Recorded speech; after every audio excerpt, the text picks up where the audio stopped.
നമസ്കാരം. മലയാളി വാർത്ത ഇൻസൈഡിലേക്ക് സ്വാഗതം.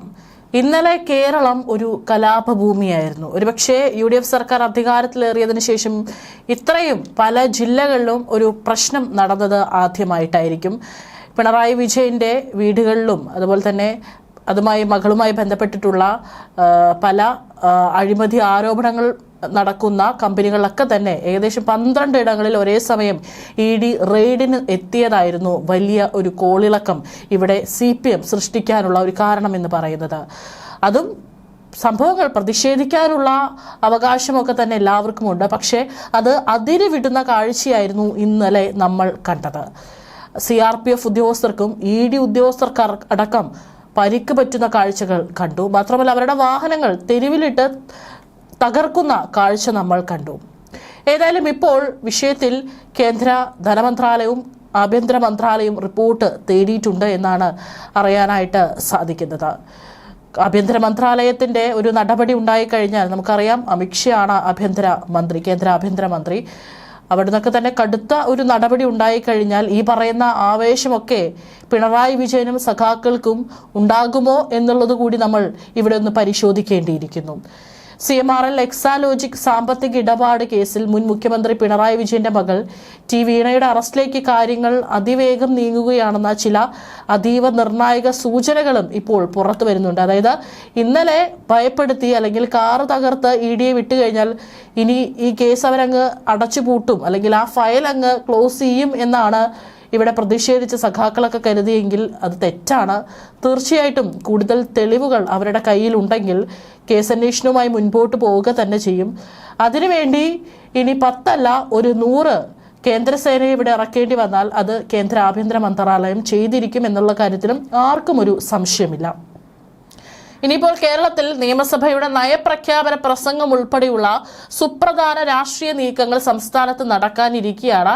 EDയുടെ അടുത്ത നീക്കം എന്തായിരിക്കുമെന്ന ആകാംക്ഷയിലാണ് കേരളം. കസ്റ്റഡിയിലെടുത്ത് ചോദ്യം ചെയ്യാനോ നേരിട്ടുള്ള അറസ്റ്റിനോ ഉള്ള നിയമപരമായ സാധ്യതകളാണ് കേന്ദ്ര ഏജൻസി ഇപ്പോൾ സജീവമായി പരിശോധിക്കുന്നത്. നാളെയാണ് നിയമസഭയിൽ പുതിയ UDF സർക്കാരിന്റെ നയപ്രഖ്യാപനം.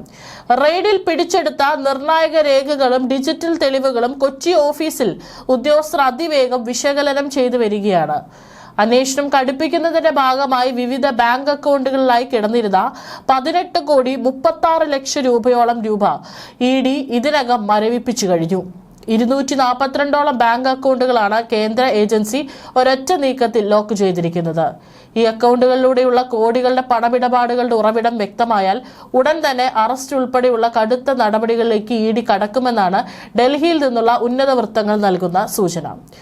തിരുവനന്തപുരത്ത് മുൻ മുഖ്യമന്ത്രിയുടെ വസതിയിൽ പരിശോധന കഴിഞ്ഞിറങ്ങിയ ED ഉദ്യോഗസ്ഥർക്കും കേന്ദ്ര സുരക്ഷാ സേനാംഗങ്ങൾക്കും നേരെ CPM പ്രവർത്തകരുടെ ഭാഗത്തു നിന്നുണ്ടായ അക്രമം കേസിനെ ഏതായാലും മറ്റൊരു തലത്തിലേക്ക് കൂടി എത്തിച്ചിരിക്കുകയാണ്.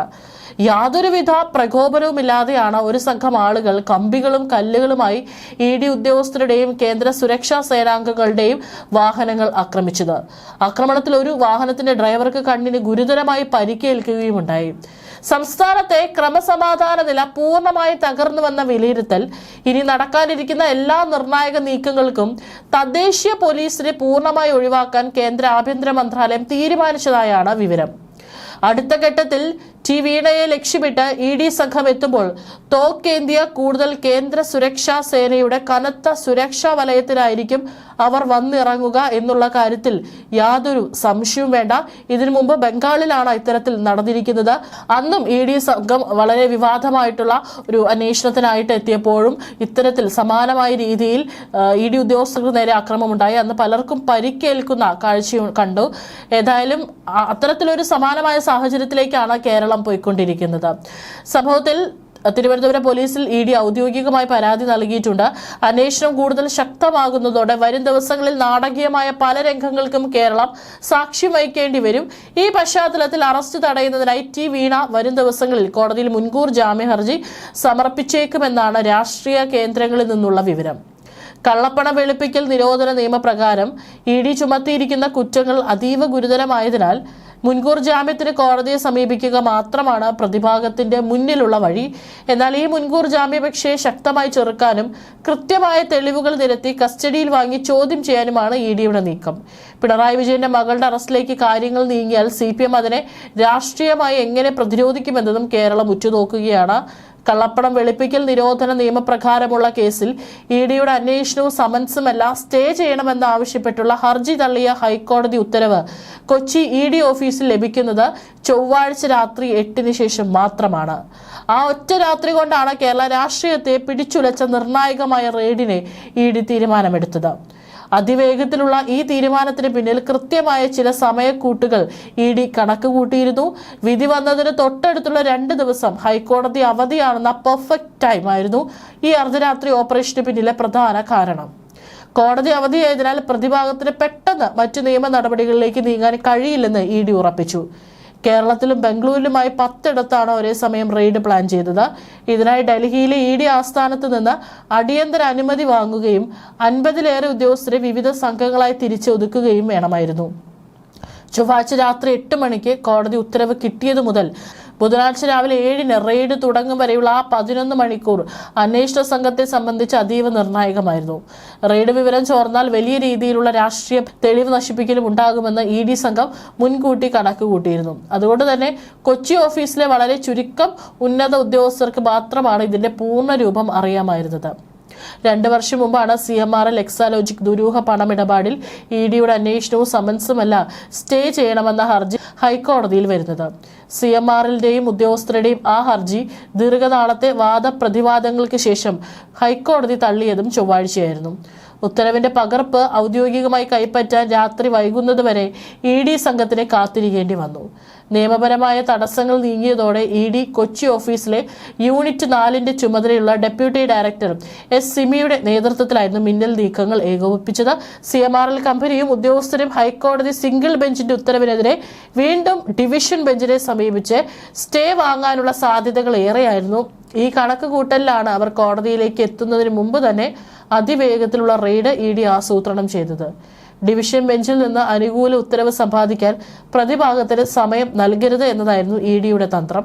അതിനുമപ്പുറം കേസ് നടപടിക്രമങ്ങളുടെ ഭാഗമായി അന്വേഷണ പരിധിയിലുള്ള വീണ വിജയൻ ഉൾപ്പെടെയുള്ളവരുടെ മൊഴി രേഖപ്പെടുത്താൻ കൂടി ഈ റെയ്ഡിന് പ്രധാന ലക്ഷ്യമായിരുന്നു. ഹൈക്കോടതിയിൽ നിന്ന് മുമ്പ് ലഭിച്ചിരുന്ന താൽക്കാലിക ആശ്വാസങ്ങൾ നീങ്ങിയതോടെ EDക്ക് മുമ്പിൽ ഇനി നിയമപരമായ തടസ്സങ്ങളൊന്നുമില്ല.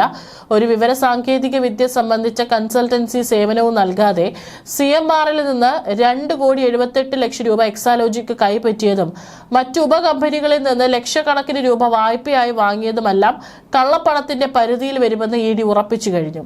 കഴിഞ്ഞ 15 വർഷത്തിനിടയിൽ 182 കോടിയോളം രൂപ CMRL വ്യാജമായി പിൻവലിച്ച് വിവിധ വ്യക്തികൾക്ക് നൽകിയെന്ന സീരിയസ് ഫ്രോഡ് ഇൻവെസ്റ്റിഗേഷൻ ഓഫീസിന്റെ കണ്ടെത്തൽ EDക്ക് മുന്നിലുണ്ട്. കമ്പനിയുടെ മാനേജിംഗ് ഡയറക്ടർ ശശീന്ദ്രൻ കർത്തയും മകൻ ശരൺ കർത്തയും ചേർന്ന് മാത്രം ഡിവിഡൻഡ് നൽകാതെ 30,63,00,000 രൂപ കൈപ്പറ്റിയതായും ശശീന്ദ്രൻ കർത്തായുടെ കുടുംബത്തിന്റെ കീഴിലുള്ള ഗതാഗത കമ്പനികൾക്ക് മാത്രം 91 കോടിയോളം രൂപ നൽകിയതായി രേഖകൾ വ്യക്തമാക്കുന്നു.